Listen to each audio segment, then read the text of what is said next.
కీర్తనల గ్రంథం 147వ అధ్యాయం మొదటి వచనం. యెహోవాను స్తుతించుడి, మన దేవునికి స్తోత్రగానము చేయుట మంచిది, అది మనోహరము, స్తోత్రము చేయుట ఒప్పిదము. స్తోత్రం దేవా సర్వోన్నతుడా, ఈరోజు యొక్క వాక్యపు వెలుగులు మమ్మల్ని అందరూ నడిపించి విత్తబడిచినటువంటి వాక్యపు విత్తనాలు వ్యర్థం కాకుండా ప్రతి హృదయంలో నాటబడి నూరంతల పంట అనుభవించుటకు సహాయం చేయమని యేసు నామములో ప్రార్థించిన మీ పొందుకుని ఉన్నాం తండ్రి, ఆమెన్. ఇక్కడ మనం గమనించినట్లయితే చాలా అద్భుతమైనటువంటి విషయం ఇక్కడ పరిశుద్ధాత్మ దేవుడు మనకి చాలా స్పష్టంగా తెలియజేస్తూ ఉన్నాడు. కీర్తనల గ్రంథం బైబిల్ గ్రంథంలోనే అత్యంత పెద్ద పుస్తకంగా సెంటర్లో ఉన్నట్టుగా మనం చూస్తూ ఉంటుంటాం. ఏ పుస్తకం పెద్దగా ఉంది బైబిల్ గ్రంథం అంతట్లోకి వెళ్ళాను అని మనం ఆలోచన చేసినట్లయితే కీర్తనల గ్రంథమే పెద్దదిగా ఉంది. ఎందుకని అని చూసినట్లయితే స్తుతి అనేటువంటిది దేవునికి ఎక్కువగా ఉండాలంటండి.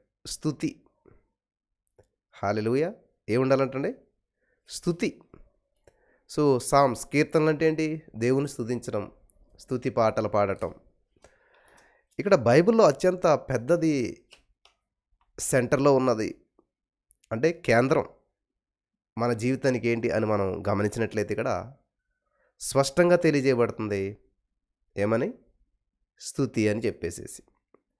హల్లెలూయా. ఇంత స్పష్టంగా ఉన్నటువంటి విషయాన్ని ఎంతో కాలంగా మనం గమనించలేదు, విడిచిపెట్టేసేసాం. ఈ యొక్క 140వ కీర్తనలో యెహోవాను స్తుతించుడి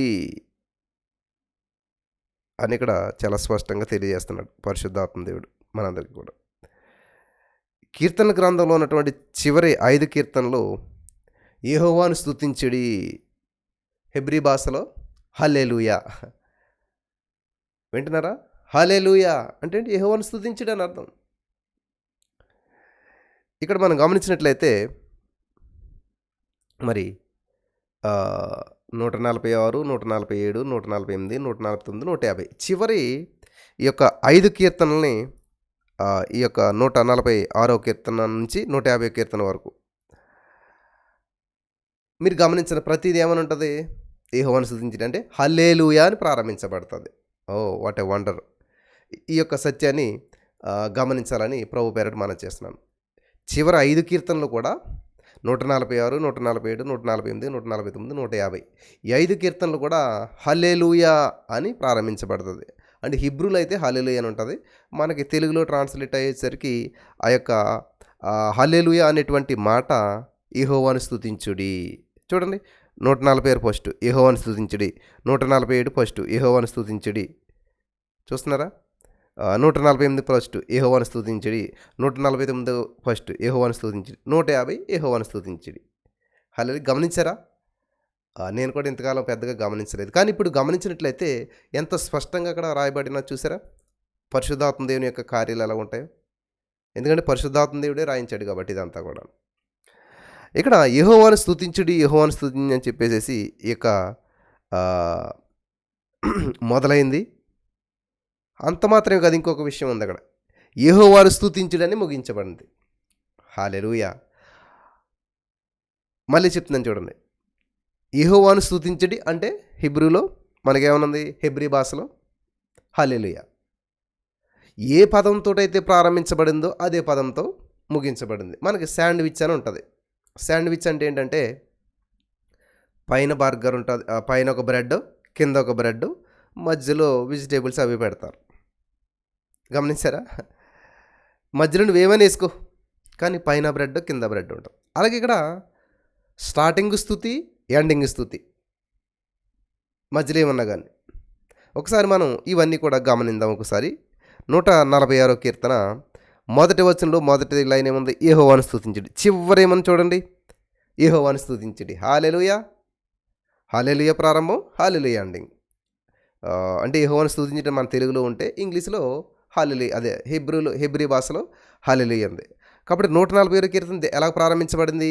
హల్లెలూయాతో ప్రారంభించబడింది, హల్లెలూయాతో ఎండ్ అయింది, అయిపోయింది. 147 కీర్తన చూద్దాం మనం. మీరందరూ బైబిల్ దగ్గర పెట్టుకుని అండర్లైన్ చేసుకోండి. ఈ యొక్క సత్యాలు తెలుసుకుంటే దేవుణ్ణి మనం ఎంతగా స్తుతించవచ్చు అంటే స్తుతిలో ఉన్నటువంటి ప్రాముఖ్యత మనకు తెలిస్తే అద్భుతమైన ఫలితాలు మీరు చూడగలుగుతారు. హల్లెలూయా! హల్లెలూయా చెప్తున్నారు అంతమాట హల్లెలూయా చెప్తున్నారంటే దేవుని స్తుతించాలి. మన జీవితమే అందుకే కదా! దేవుడు మనిషిని ఎందుకు చేశాడు? దేవుని స్తుతించడానికి. ఈ యొక్క సత్యం మీరంతా కూడా నేర్చుకుంటున్నారని చెప్పి నేను నమ్ముచున్నాను. హల్లెలూయా! కాబట్టి బైబిల్‌లోనే పెద్ద పుస్తకం ఏంటి? కీర్తనలు. కీర్తన గ్రంథం. దాని నిండా ఏముంది? స్తుతి. అసలు ఈ 5 కీర్తనలు చూసినట్లయితే ఈ చివరి 5 కీర్తనలు ఏముంది? స్తుతితో ప్రారంభించబడ్డాయి. స్తుతితో. యెహోవాను స్తుతించుడి అని ప్రారంభించబడ్డది. యెహోవాను స్తుతించుడి అని ముగించబడ్డది. హల్లెలూయాతో ప్రారంభించబడ్డది. హల్లెలూయాతో ముగించబడ్డది. 147 కీర్తన చూసాం. యెహోవాను స్తుతించుడి. చివరి వచనం ఏముంది? యెహోవాను స్తుతించుడి. 147 కీర్తన చూడండి. మొట్టమొదట ఏముంది? యెహోవాను స్తుతించుడి. చివరేముంది? యెహోవాను స్తుతించుడి. హల్లెలూయా. 148 కీర్తన కూడా చూద్దాం మనం. యెహోవాను స్తుతించుడి స్టార్టింగ్‌లో ఉంది. చివరగా ఏముంది? యెహోవాను స్తుతించుడి. హల్లెలూయా. 149 కీర్తన చూడండి. స్టార్టింగ్ యెహోవాను స్తుతించుడి. చివరిలో ఏముంది? యెహోవాను స్తుతించుడి. హల్లెలూయా. 150 కీర్తన ఏముంది? యెహోవాను స్తుతించుడి స్టార్టింగ్ ఉంది. చివర కూడా యెహోవాను స్తుతించుడి. ఎంత అద్భుతమైనటువంటి విషయాలు దాగున్నాయి చూసారా బైబిల్‌లోను. గమనించారా ఎప్పుడన్నాను? హల్లెలూయా. ఈరోజే నేను మొదట గమనించాను అనేటువంటి వారంతా కూడా తంబ పెట్టండి. కామెంట్లో థంబ్ సింబల్ పెట్టండి. బ్రదర్ ఇంతవరకు ఈ సత్యం నాకు తెలియలేదే. పరిశుద్ధాత్మ దేవుడు ఈ యొక్క జనవరి 21 తారీఖు ఈ యొక్క ఉపవాస దినాల్లో చివరి రోజైనటువంటి 21 రోజున ఈ నూతన సంవత్సరం 2025 సంవత్సరంలో జనవరి 21 తారీఖు నాకు తెలియజేశాడు ఈ సత్యం అనేటువంటి వారంతా కూడా తంబ పెట్టండి. చాలామందికి ఈరోజే మొట్టమొదటిసారిగా తెలిసిందని చెప్పి చెప్తూ ఉన్నారు. చాలా సంతోషం. చాలా అద్భుతమైన విషయాన్ని పరిశుద్ధాత్మ దేవుడు మీకు తెలియజేశాడు కదా! మనందరికీ తెలియజేశాడు. అందరూ కూడా మరి కొత్త వాళ్ళే ఉన్నారు చూసారా? అంటే కొత్త వాళ్ళంటే అందరూ ఈరోజే తెలుసుకున్నారు ఈ సత్యాన్ని. ఇంతకాలం మనకి ఈ సత్యం తెలీదు. అందుకని మనం స్తుతించట్లేదు. హల్లెలూయా. దేవునికి స్తోత్రం కలుగును గాక. ఇంతకాలం ఈ సత్యం తెలియకపోవటం వల్లనే మనం స్తుతించట్లేదు దేవుడిని. స్తుతించలేకపోతూ ఉన్నాం. ఎందుకంటే స్తుతిలో ఉన్న సత్యం తెలియట్లేదు. 5 కీర్తనలు యెహోవాను స్తుతించుడి అని ప్రారంభించబడి యెహోవాను స్తుతించడం ముగించబడింది. 5 కీర్తనలు వరుసగానే ఉన్నాయి. చివరి 5 కీర్తనలు కూడా ఎంత 150 కీర్తనల్లో చివరి 5 కీర్తనలు కూడా యెహోవాను స్తుతించుడి అని ప్రారంభించబడి యెహోవాను స్తుతించుడి అని ముగించబడింది. ఈ యొక్క మర్మాన్ని, ఈ యొక్క అద్భుతమైన సత్యాన్ని మనం గ్రహించలేకపోయాం. Praise God. కొన్ని వందల మంది పైనే ఈరోజే మేము ఈ యొక్క సత్యాన్ని తెలుసుకున్నామని చెప్తూ ఉన్నారు. మరి ఇక నుంచి మీరు స్తుతించకుండా ఉండలేరు కదా. దేవునికి స్తుతి అనేటువంటి ఎంత ప్రాముఖ్యమైనటువంటిదో మీరు గమనిస్తూ ఉన్నారు కదా. 150 కీర్తనలు కూడా కీర్తనలు అంటేనే స్తుతి అసలేని. అటువంటి కీర్తనలు మళ్ళీ ప్రత్యేకంగా స్తుతితో ప్రారంభించబడి స్తుతితో ముగించబడ్డాయి. కాబట్టి ఈ రోజున మన జీవితాలు స్తుతితో ప్రారంభించాలి, స్తుతితో ముగించాలి. ఈ యొక్క మర్మాన్ని తెలియజేసిన పరిశుద్ధాత్మ దేవునికే సమస్త మహిమ కలుగును గాక. హల్లెలూయా. చాలా సంతోషంగా ఉంది. పరిశుద్ధాత్మని కార్యాలు ఎంత అద్భుతంగా ఉంటాయో చూసారండి. పరిశుద్ధాత్మ దేవుని కార్యాలు ఎంత అద్భుతమైనటువంటివిగా ఉంటాయో చూశారు కదా. కాబట్టి ఇక్కడ స్తుతితో ప్రారంభించబడింది, స్తుతితో ముగించబడింది. ఆల్మోస్ట్ అన్ని 5 కీర్తనలు 146, 147, 148, 149, 150 5 కీర్తనలు. కాబట్టి ఈ యొక్క సత్యాన్ని తెలియజేసినటువంటి పరిశుద్ధాత్మ దేవునికి సమస్త మహిమ కలుగును గాక.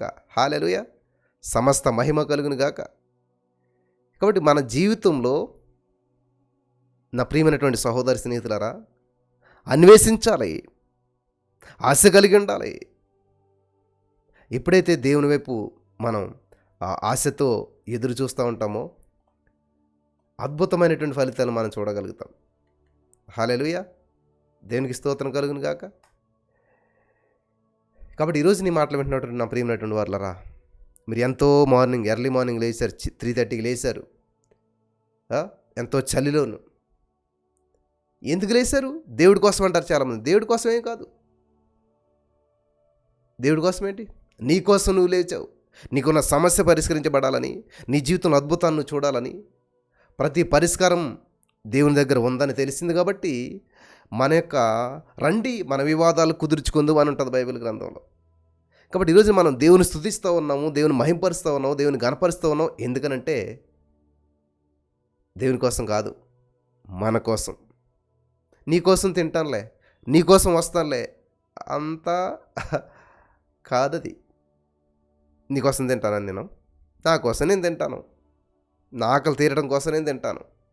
కాబట్టి ఈ రోజున బ్రదర్ మీకోసం మేము స్తుతిస్తున్నాం. నో బ్రదర్, ఈ సత్యాన్ని దేవుడు మీ ద్వారా తెలియజేశాడు, ఓకే, అది కరెక్టు. పరిశుద్ధాత్మ దేవుడు నా ద్వారా తెలియజేశాడు. నేను కాకపోతే ఇంకొకరు వాడుకుంటాడు దేవుడు, ఎవరినైనా వాడుకుంటాడు. ఒక ప్రవక్తను పంపి దేవుడు పని చేయమంటే పని చేయబోతుంటే గాడిదని వాడుకున్నాడు. కాబట్టి ఈ రోజున ఈ గాడిదని వాడుకుంటున్నాడు, లేకపోతే ఇంకో గాడిదని వాడుకుంటాడు, ఎవరినైనా వాడుకుంటాడు దేవుడు. దేవునికి స్తోత్రం. కాబట్టి ఈ సత్యం నా ద్వారా తెలియజేశాడు కాబట్టి దేవునికి మహిమ కలుగును గాక. నేను చాలా సంతోషిస్తూ ఉన్నాను ఈ యొక్క అద్భుతమైనటువంటి మర్మాన్ని, సత్యాన్ని. నేను కూడా ఆశ్చర్యపోయాను అనమాట, ఈ విషయం ఎంత అద్భుతమైనటువంటి విషయం ఇందులో దాగి ఉన్నదని. స్తుతికి ఉన్నటువంటి ప్రాముఖ్యత మనం ఎన్నో సంవత్సరాలుగా ధ్యానిస్తూ ఉన్నాం, ఎన్నో వర్తమానాలు వింటూ వచ్చిన్నాం, కానీ ఈ విషయం ఇంతవరకు మరుగైపోయింది. ఈ రోజున పరిశుద్ధాత్మ దేవుడు మనకి యొక్క విషయాన్ని తెలియజేశాడు. కాబట్టి కీర్తనల గ్రంథంలో 150 కీర్తనలు ఉంటే అందులో ఉన్నటువంటి చివరి కీర్తనలు అయినటువంటి 146, 147, 148, 149, 150 ఈ యొక్క 5 కీర్తనలు కూడా యెహోవాను స్తుతించుడి అని ప్రారంభించబడి యెహోవాను స్తుతించుడి అని ముగించబడ్డాయి. దేవునికి స్తోత్రం కలుగును గాక. హల్లెలూయా. ఇక్కడ ఎంత అద్భుతమైనటువంటి మర్మాన్ని పరిశుద్ధాత్మ దేవుడు దాచించాడో చూశారు కదా. ఇక్కడ ప్రియులరా, మీరు గమనించదగ్గ విషయం ఏంటంటే, ఈ విధంగా మరి యూదులు ఈ యొక్క కీర్తన గ్రంథాన్ని అంతటిని కూడా తెహిలీం ఏమంటారంటే, ఈ 5 కీర్తనలు కూడా కాదని చెప్పేది మొత్తం కీర్తన గ్రంథాన్నే గమనించాలి. యూదులు కీర్తనల గ్రంథాన్నే, మనం ఏమంటున్నాం కీర్తనలు అని పెట్టుకున్నాం పేరు. కానీ యూదులైతే ఈ కీర్తన గ్రంథాన్ని ఏమంటారంటే తెహిలీం. తెహిలీం రాసుకోండి, ఇవన్నీ కూడా మర్చిపోతారు మీరు. ఇటువంటి అమూల్యమైనటువంటి సత్యాలు మనకి మరలా దొరకవు. కాబట్టి ఈరోజున పరిశుద్ధాత్మ దేవుడు చాలా సత్యాల్ని రివీల్ చేస్తూ ఉన్నాడు. హల్లెలూయా, థ్యాంక్ యూ జీసస్. స్తుతి అన్నారా, ఏంటి చెప్తున్నారు మరి? స్తుతి అసలు తెలియకుండా ఏం స్తుతింతాను? ఈ సత్యం తెలిస్తే వామ్మో ఇంత అద్భుతమైనటువంటి మర్మాలు ఇందులో ఉన్నాయి అని చెప్పి స్తుతి పట్ల నువ్వు అట్రాక్ట్ అయిపోతావు. స్తుతికి ఎడిక్షన్ అయిపోద్ది నీకు. స్తుతి నీకు ఒక ఎడిక్షన్. ఎడిక్షన్ అంటే చూడండి, మద్యపానానికి బానిస అయిపోయారు, ఎడిక్షన్ అయిపోయారు అంటారు కదా, అట్లాగనమాట. కాబట్టి స్తుతి నీ జీవితంలో మెయిన్ అయిపోతుంది, భాగం కాదు. స్తుతి నీ జీవితంలో ఒక భాగం కాదు. ఏంటంటే భాగం కాదు, నీ జీవితమే స్తుతిమయం అయిపోతుంది. కాబట్టి ఈ సత్యాన్ని తెలియజేస్తున్నటువంటి పరిశుద్ధాత్మ దేవునికి సమస్త మహిమ కలుగును గాక. చాలా జాగ్రత్తగా వినాలి ఇక్కడ. ఈరోజున ఈ మాటలు వింటున్న ప్రియమైనటువంటి సహోదరి స్నేహితులారా, యూదులు కీర్తన గ్రంథాన్ని తెహిలీం అని పిలుస్తారనమాట. ఇక్కడ తెహిలీం అంటే అర్థం ఏంటంటే స్తుతులు. హల్లెలూయా. తెహిలీం అంటే అర్థం ఏంటంటే స్తుతులు. హల్లెలూయా, దేవునికి స్తోత్రం కలుగును గాక. తెహిలీం అంటే అర్థం ఏంటంటే స్తుతులు. ఇవన్నీ రాసుకోవాలని చెప్పి నేను ప్రభు పేరట మనం చేస్తున్నాను. కాబట్టి ఇక్కడ ప్రతి ఆరాధన క్రమంలోనూ తెహిలీం అంటే స్తుతులు ఉండాలన్నటువంటిది వాళ్ళ యొక్క ఉద్దేశం అయినదనమాట. దేవునికి మహిమ కలుగును గాక. వింటున్నారా? ప్రతి ఆరాధనా కార్యక్రమంలో కూడా దేవునికి దేవుని స్తుతి అనేటువంటిది ఉండాలని చెప్పి వారి యొక్క ఉద్దేశమైనదనమాట. చాలా అద్భుతమైనటువంటి విషయాలు ఇక్కడ పరిశుద్ధాత్మ దేవుడు మనకి ఈ రోజున తెలియజేస్తూ ఉన్నాడు. బలపరచబడుతున్నారా? సత్యాలు తెలుసుకుంటూ ఉన్నారా? దేవునికి స్తోత్రం కలుగును గాక. కాబట్టి ఇక్కడ ఈ రోజున 147వ కీర్తన ద్వారా దేవుడు ఎన్ని విషయాలను మనకి తెలియజేస్తూ వచ్చినాడు చూసారా.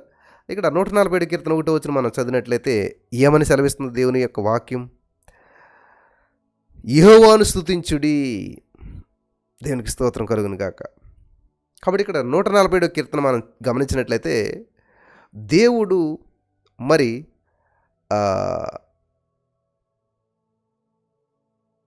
ప్రజలందరి పట్ల, సృష్టి యావత్తు మీద, వాళ్ళు మంచి వాళ్ళైనా చెడ్డ వాళ్ళైనా సరే, అందరిపైన చూపుతున్నటువంటి ఎడతెగనటువంటి శ్రద్ధను అంటే ఆ దేవుడు చూపించినటువంటి శ్రద్ధకు దుఃఖాల్లో, బాధల్లో ఉన్నటువంటి వారిపైన కూడా, అలాగే ఈ సృష్టి అంతటిపైన కూడా ఆయన చూపేటువంటి శ్రద్ధను బట్టి ఆయన ప్రజలు ఆయనను తప్పకుండా స్తుతించాలనేటువంటి పిలుపునిచ్చేటువంటి కీర్తనే ఈ యొక్క 147వ కీర్తన కదా. బాధలలో వేదనలో తోడుగున్నావు అని పాడతాం మనం. నా కన్నీరంతా తుడిచావు. ఎన్నో పాటలు పాడుతూ ఉంటాం. కానీ ఈ రోజున మనకి శ్రమల్లో, బాధల్లో, ఇబ్బందుల్లో, కష్టాల్లో, ప్రతికూల పరిస్థితుల్లో అన్నట్లో తోడుకున్నాడు అన్నటువంటి ఉద్దేశాన్ని అలా చేసినందుకు దేవునికి మనం ఏం చేయాలంటే ప్రజలంతా కూడా దేవుడిని ఏం చేయాలంట, తప్పక స్తుతించాలి అని మరి పిలుపునిచ్చేటువంటి కీర్తనే 147 కీర్తన. గమనించాలి ప్రియులారా. కాబట్టి ఈ రోజున పిలుపు 7 గంటల స్తుతి. ఎందుకని ఎవరు అడుగుతున్నారు? నిన్న మా అక్క ఫోన్ చేసి, ఎందుకని 7 గంటల స్తుతి? ఎందుకనంటే ఇదిగో ఇక్కడ చూడండి, అర్థం చేసుకోండి. ఎందుకని? ఈ సృష్టి అంతటి పైన, మన కుటుంబం అంతటి పైన, మన గ్రామం అంతటి పైన, మన దేశం అంతటి పైన, యావత్ సృష్టి పైన దుఃఖాల్లో, బాధల్లో ఉన్నవారిపైన, ఈ సృష్టి అంతటి పైన ఆయన చూపేటువంటి శ్రద్ధను బట్టి, ఆయన చూపుతున్న శ్రద్ధను బట్టి ఆయన ప్రజలమైనటువంటి మనమంతా కూడా ఆయనను తప్పకుండా స్తుతించాలి అనేటువంటి పిలుపునిచ్చేటువంటి ఈ కీర్తనే 147వ కీర్తన. దేవునికి మహిమ కలుగును గాక. హల్లెలూయా. నా ప్రియమైనటువంటి సహోదరి స్నేహితులారా, అర్థం చేసుకున్నారు కదా. సరే, ఇక్కడ మనం చూద్దాం మొదటి వచనం.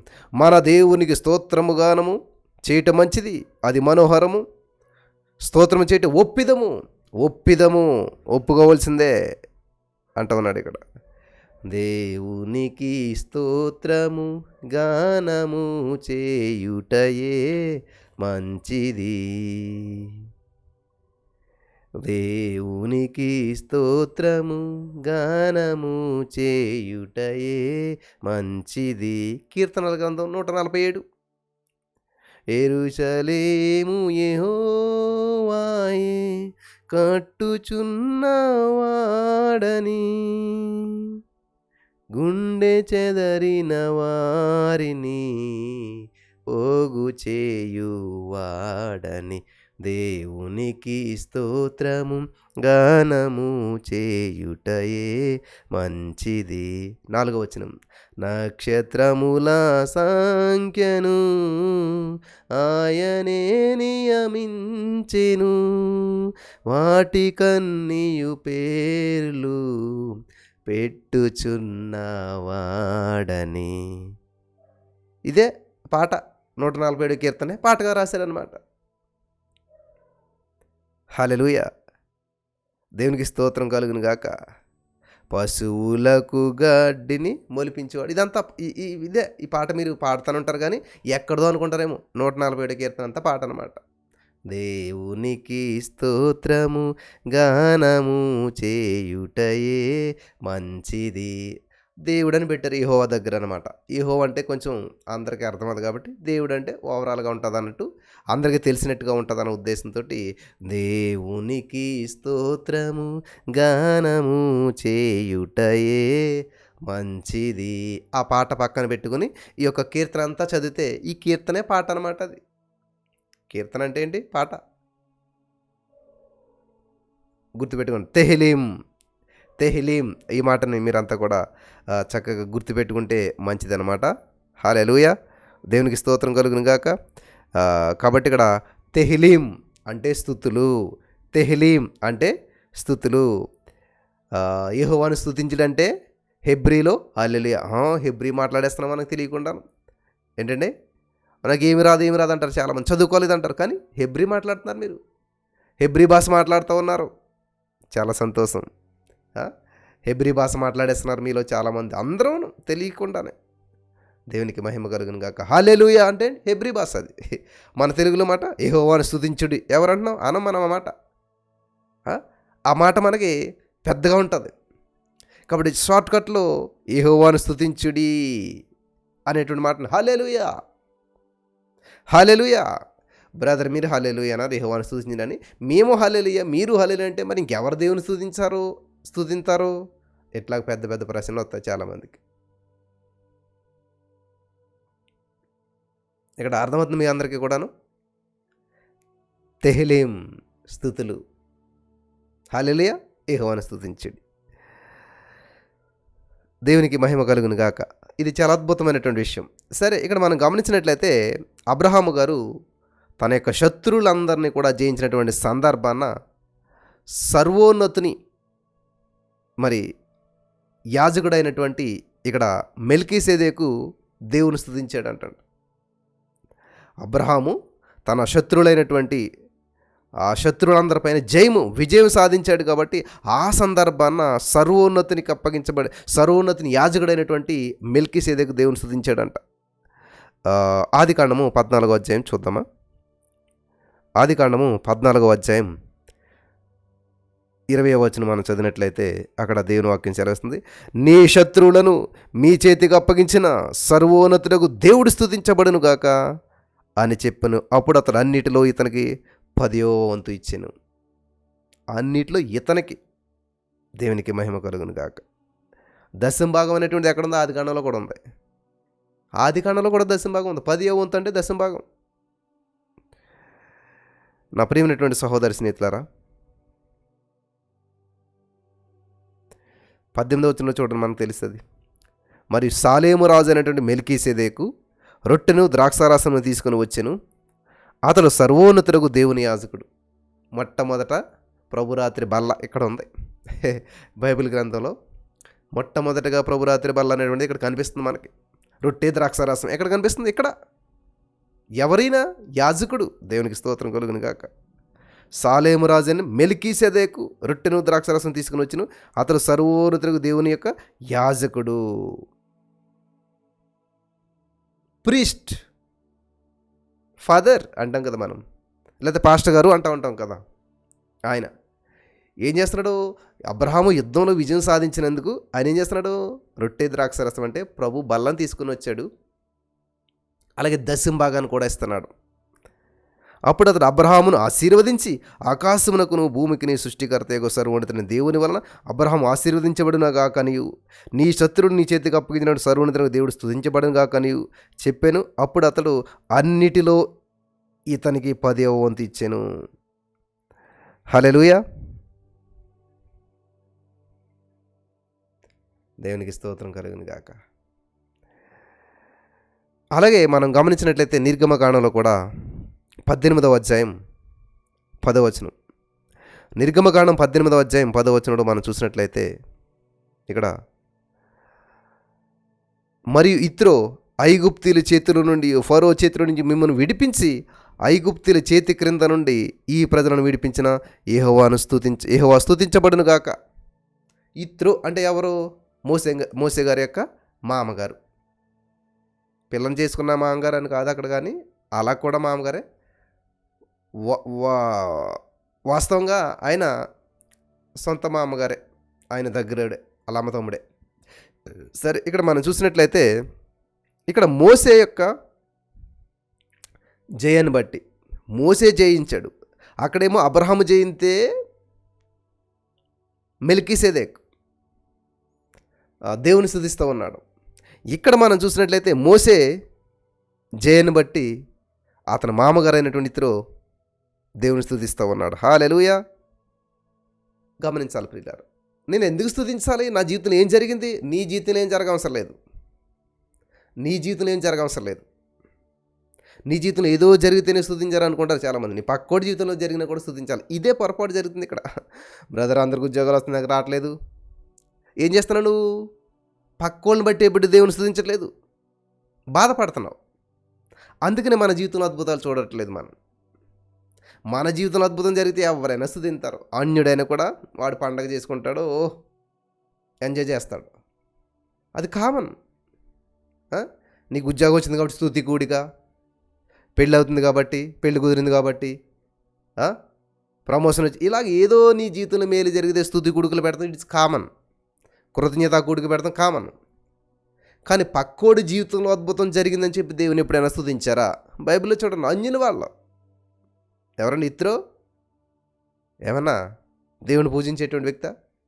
మిమ్మల్ని మీ దేవుడు అక్కడి నుంచి కాపాడాడు కాబట్టి దేవుడికి మహిమ కలుగును గాక అని దేవుని స్తుతిస్తూ ఉన్నాడు. నీ జీవితంలో జరిగిన అద్భుతాలు బట్టి నీ పక్క వాళ్ళు దేవుని స్తుతించేలా ఉండాలి. నీ పక్క వాళ్ళ జీవితంలో జరిగిన అద్భుతాలను బట్టి నువ్వు దేవుని స్తుతించే విధంగా ఉండాలి. హల్లెలూయా, దేవునికి స్తోత్రం కలుగును గాక. ఇవి చాలా అమూల్యమైనటువంటి సత్యాలు, చాలా జాగ్రత్తగా వినాలని ప్రభు పేరట మీ అందరికీ నేను మనవి చేస్తున్నాను. చాలా అద్భుతమైనటువంటి సత్యాలు ఇవి. ఈ రోజున పరిశుద్ధాత్మ దేవుడు మనకు తెలియజేస్తూ ఉన్నాడు. చాలా జాగ్రత్తగా శ్రద్ధగా వినాలని ప్రభు పేరట నేను మనవి చేస్తూ ఉన్నాను. నా ప్రియమైనటువంటి సహోదరి స్నేహితులారా, వింటున్నారా? అబ్రాహాము విజయం పొందితే మెల్కీసెదెకు దేవుని స్తుతిస్తున్నాడు. ఈ ఐగుప్తు బానిసత్వంలో నుంచి ఇజ్రాయేల్ ప్రజలని విడిపించి తీసుకొచ్చినటువంటి, అంటే మోసే ద్వారా దేవుడు విడిపించాడు. అలా ఆ బానిసత్వం నుంచి, బంధకాల నుంచి వచ్చినటువంటి మోసేని బట్టి, ఇజ్రాయేల్ ప్రజలను బట్టి ఇతరు దేవుని స్తుతిస్తూ ఉన్నాడు. హల్లెలూయా, దేవునికి స్తోత్రం కలుగును గాక. అలాగే నిర్గమకాండం 15:1-21 మనం చదువుకున్నట్లయితే అక్కడ, అప్పుడు మోసే ఇజ్రాయేలీయులను యెహోవాను గూర్చి కీర్తన పాడిరి, యెహోవాను గూర్చి గానం చేసేదు, ఆయన మిగులు అతిశయించి జయించెను, గుర్రమును దాని రౌతును ఆయన సముద్రంలో పడద్రోసెను. ఎవరై? వాళ్ళే, ఐగుప్తుది. మీరు 21 వరకు సమయం ఉన్నప్పుడు చదువుకుని చూడండి. ఇక్కడ ఐగుప్తు దాసత్వం నుంచి, మరి ఎర్ర సముద్రం నుంచి ఇజ్రాయేల్ని బయటికి తీసుకొచ్చినటువంటి సందర్భాన మోసే, అతని సహోదరి అయినటువంటి మిరియాము, ఇజ్రాయేల్ జనాంగం అంతా కూడా మరి స్తుతిగానం చేశారు. అది దీని యొక్క ఫైనల్. నిర్గమకాండం 15:1-21 వరకు చదివితే ఒక పాట. ఎందుకని వాళ్ళు పాడుతూ ఉన్నారంటండి? ఎందుకని వాళ్ళు పాడుతున్నారని మనం గమనించినట్లయితే, ఇజ్రాయేల్ ప్రజలు, మోసే, మిరియాము వీళ్ళంతా కలిపి ఐగుప్తు బానిసత్వంలో నుంచి వాళ్ళని విడిపించినందుకు మీరు గమనించాలి. ఏం చేస్తున్నారు వీళ్ళు ఇంతకని? అబ్రాహాము విజయం పొందితే మెల్కీసెదెకు స్తుతిస్తున్నాడు దేవుణ్ణి. ఈ యొక్క మోషే ఇంతమంది ప్రజల్ని నడిపించాడు, చక్కగా అద్భుతం జరిగింది అక్కడ. దాన్ని బట్టి ఇత్రో దేవుని స్తుతిస్తూ ఉన్నాడు. ఇక ఇజ్రాయేల్ ప్రజలందరూ కూడా బయటకు వచ్చారు కాబట్టి, ఆ సముద్రం, ఎర్ర సముద్రం దాటేశారు కాబట్టి, వింటున్నారా? ఇది చాలా అద్భుతమైనటువంటి విషయం. ఈ యొక్క ఐగుప్తు దాసత్వం నుంచి, బానిసత్వం నుంచి, మరి ఆ యొక్క ఎర్ర సముద్రంలో నుంచి ఇజ్రాయేల్ అందరూ బయటికి తీసుకొచ్చినందుకు ఏం చేస్తున్నారు? మిరియాము చక్కటి పాట పాడుతుంది, మోసే, ఇజ్రాయేల్ ప్రజలు అందరూ కలిపి ఏం చేస్తున్నారు? ఇక్కడ ఒకటి కామన్గా ఉంది ఎక్కడ చూసినా కూడాను. అక్కడ మెల్కీసెదెకు అయినా, ఇక్కడ ఇత్రో అయినా, ఇక్కడ మిరియాము, మోసే, ఇజ్రాయేల్ ప్రజలు ఎవరైనా కూడా ఏం చేస్తున్నారు? దేవునికి. కాబట్టి నీ జీవితంలో ఏది జరిగినా కానీ మనం చేయవలసింది ఒకటే ఉంది, ఏంటంటే దేవునికి స్తుతి చెల్లాలి, దేవునికి స్తుతులు చెల్లించాలి. హల్లెలూయా, హల్లెలూయా, దేవుని స్తుతించండి. హల్లెలూయా, దేవునికి స్తోత్రం కలుగును గాక. ఈ యొక్క సత్యం తెలిసినటువంటి రోజున మన జీవితాలు మారిపోతాయి ప్రియులారా. ఇంకా మరో జీవితం నువ్వు దుఃఖించవు. ఇంకా మరో రోజు నీ జీవితంలో సమస్యను అనుభవించవు. హల్లెలూయా, ఈ సత్యం మీరు తెలుసుకుంటున్నారని చెప్పి నేను నమ్ముతున్నాను. దేవునికి మహిమ కలుగును గాక. మొదటి దినవృత్తాంతాలు 16:36 మనం చూద్దాం.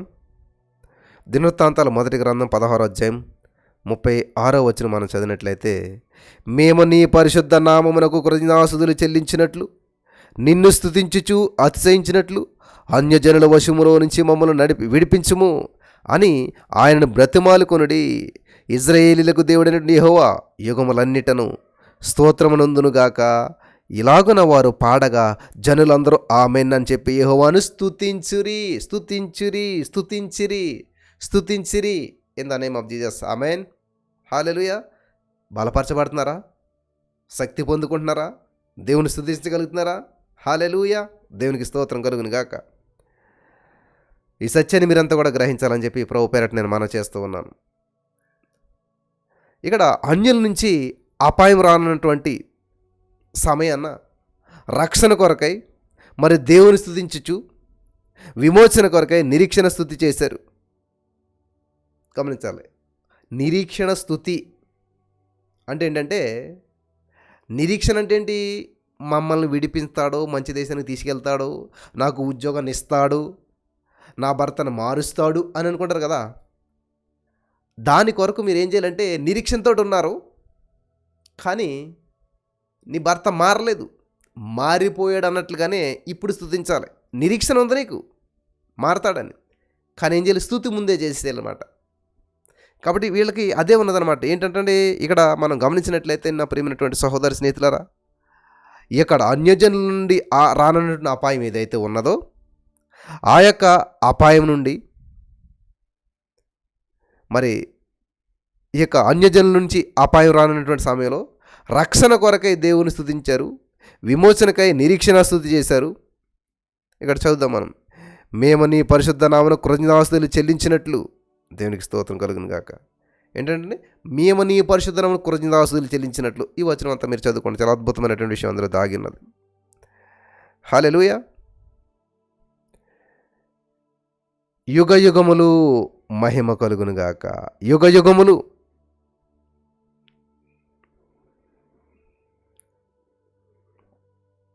అలాగే 29వ అధ్యాయం, మొదటి దినవృత్తాంతాల గ్రంథమే 29వ అధ్యాయం మనం చూసినట్లయితే అక్కడ దేవుని వాక్యం ఏం సెలవిస్తుందంటే, మొదటి దినవృత్తాంతాల గ్రంథం 29వ అధ్యాయం 10 నుంచి 13 వచనాలు.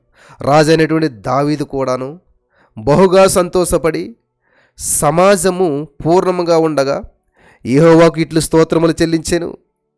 మాకు తండ్రిగా ఉన్నటువంటి ఇశ్రాయేలు దేవా యెహోవా, నిరంతరము నీవు స్తోత్రార్హుడవు. యెహోవా, భూమి ఆకాశముల యందుండు సమస్తమును నీ వశము. మహాత్యమును పరాక్రమమును ప్రభావమును తేజస్సును ఘనతయు నీకే చెందుచున్నవి. యెహోవా, రాజ్యము నీది, నీవు అందరి మీదను నిన్ను అధిపతిగా హెచ్చించుకొని ఉన్నావు. ఐశ్వర్యమును గొప్పతనమును నీ వలన కనుగును. నీవు సమస్తమును ఏలువాడు, బలమును పరాక్రమమును నీ దానములు. హెచ్చించువాడవును, అందరికీ బలంనిచ్చేవాడు నీవే.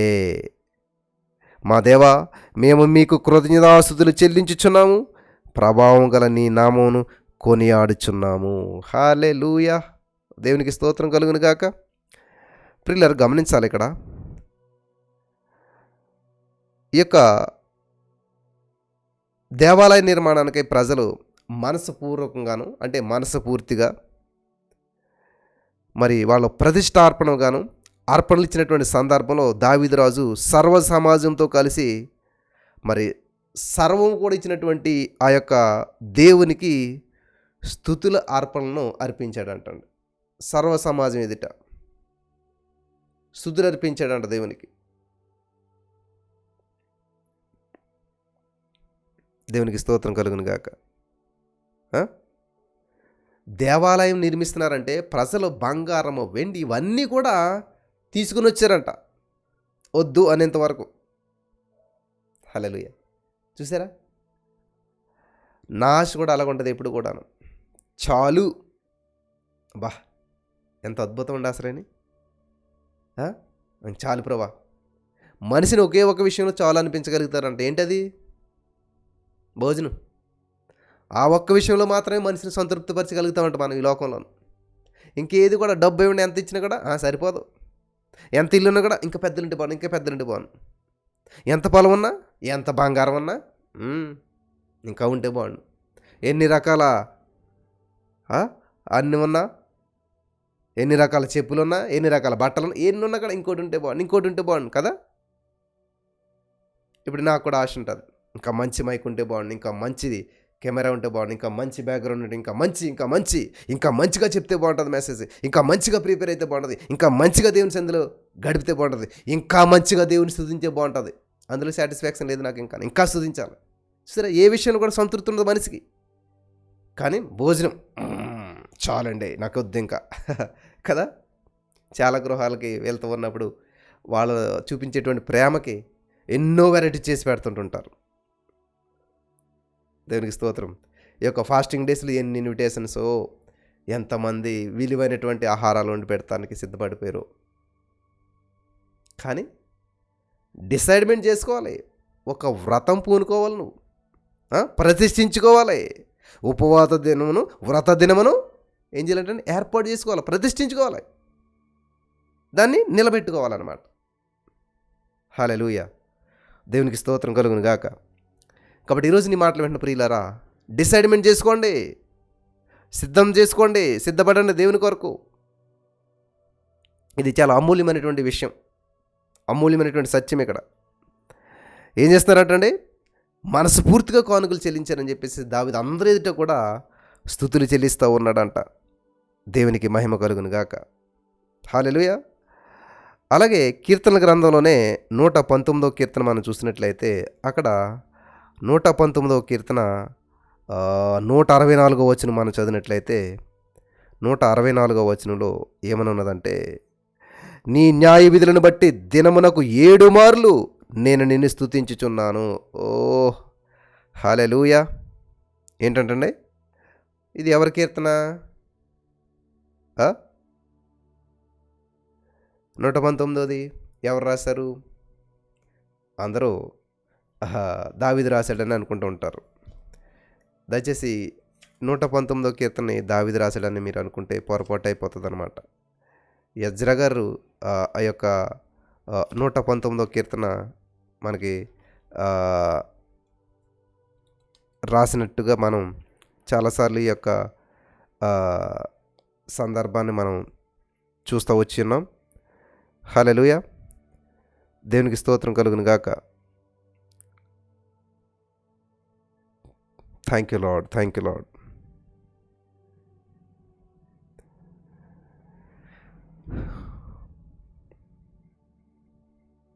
హల్లెలూయా.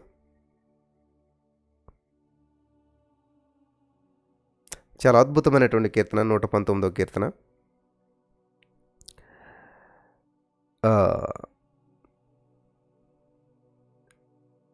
అందులో హెబ్రీ పదాలు ఉంటాయి అన్నమాట. అలెఫ్, బేత్, ఇవన్నీ కూడా ఏబిసిడి లాగా అక్షరాలు అక్కడ ఉంటాయి. ఈ 119వ కీర్తనలో ఉన్నటువంటి సత్యాలు చాలా మూల్యమైనటువంటివిగా ఉంటాయి.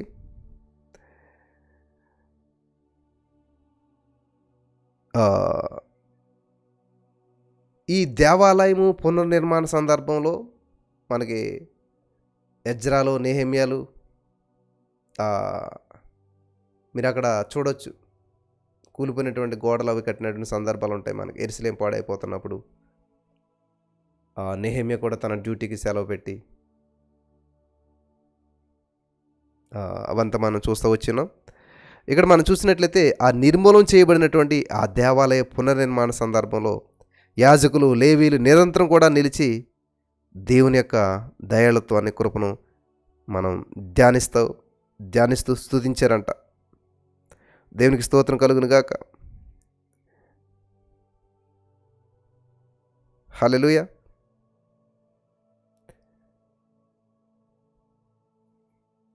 ఇక్కడ నీ న్యాయ విధులను బట్టి దినమునకు 7 మార్లు నేను నిన్ను స్తుతించుచున్నాను.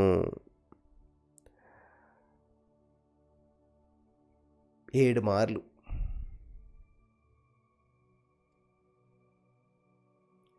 మనం ప్రొద్దుట, మధ్యాహ్నం, సాయంత్రం 3 మార్లు అందులోకే అబ్బో